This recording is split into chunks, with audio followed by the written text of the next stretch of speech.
G'day, I'm Melissa Shannon, founder of Digital Scrapbooking Headquarters.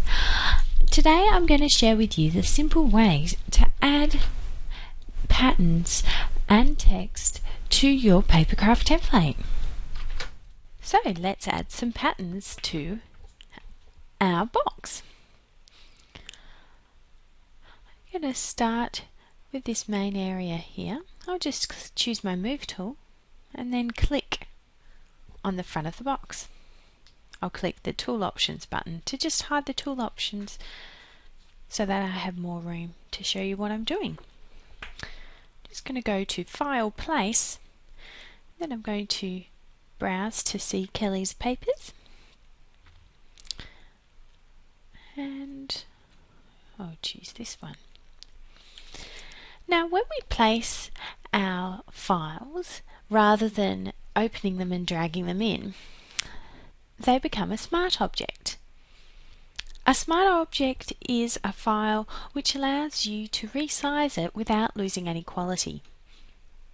So I'm going to start off with this polka dot pattern, and because it's a smart object I can actually resize this paper to cover the whole box. So there we go. So just going to turn off the visibility of all the layers, turn on this background layer and the paper. Now I'm going to drag my smart object layer here down to the entire box. Then I'm going to use Control G or Command G on a Mac to clip my paper to the shape of the entire box. So there we have it, our entire box with polka dots. Now at this point you could leave your box just like this. You could pop some paper into your printer, print it out and cut and fold, and it would look pretty good. But I'm going to show you a couple more advanced techniques. So what we can do next is adjust the scoring and cutting line. Adjust the look of it by zooming in. I'm going to click New Adjustment Layer icon and then choose Solid Color. Just going to lighten it a bit. I'm just choosing any color at the moment. So I'm going to clip it to the layer below, pressing Control G or Command G on a Mac. Now I double click on the color icon and then use my eyedropper tool to choose a color for my lines. If I start with the background color, you won't be able to see the lines at all, and we don't want that. I'm just going to drag it down so it's a little bit darker. Not quite so dark. And so it blends in a little more, but not too much. Another option is just go with a complementary color, like the orange. You can also click on the scoring and cutting lines and reduce the opacity so that the colors aren't quite so obvious. So I'm going to go with that nice orange color. So again, we've reached another point where you could just print off and create your box. But let's press on. We're going to create a gorgeous box. I'm going to add a little embellishment to the front of my box. I'm going to choose my custom shape tool and choose a rounded rectangle. Just going to draw that on the front of my box. Then I'll go to File, Place, and I'm going to choose one of the cute striped papers.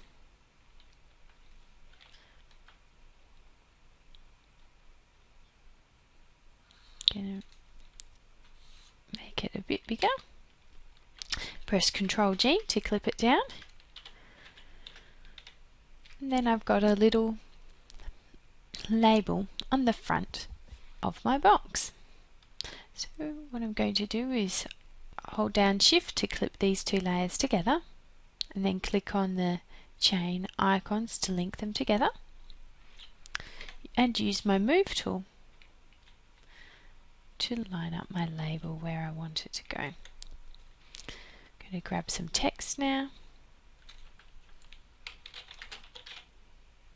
and just write a little sentiment on there.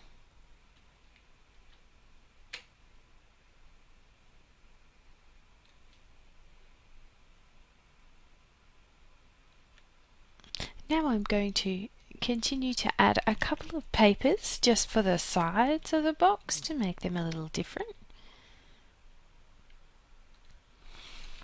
So we'll click on the relevant layer.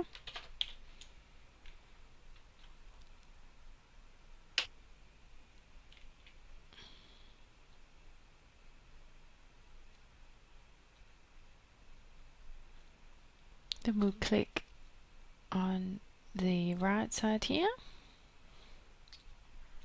and file place. Again, I'm going to use my nice diagonal just to add a little bit of interest. So of course you can continue adding any sort of digital scrapbooking elements you may have to add interest and detail to your box.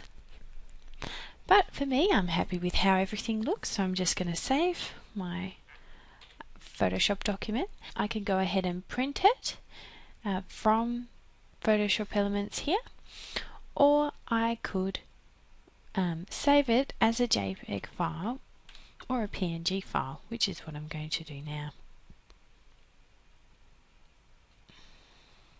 Just going to click Save. Then if you follow along in the next video, I'll show you how you can then print and cut that box with your silhouette. Would you like to learn more about Photoshop Elements 11? Head over to digitalscrapbookinghq.com for tutorials, workshops, and more.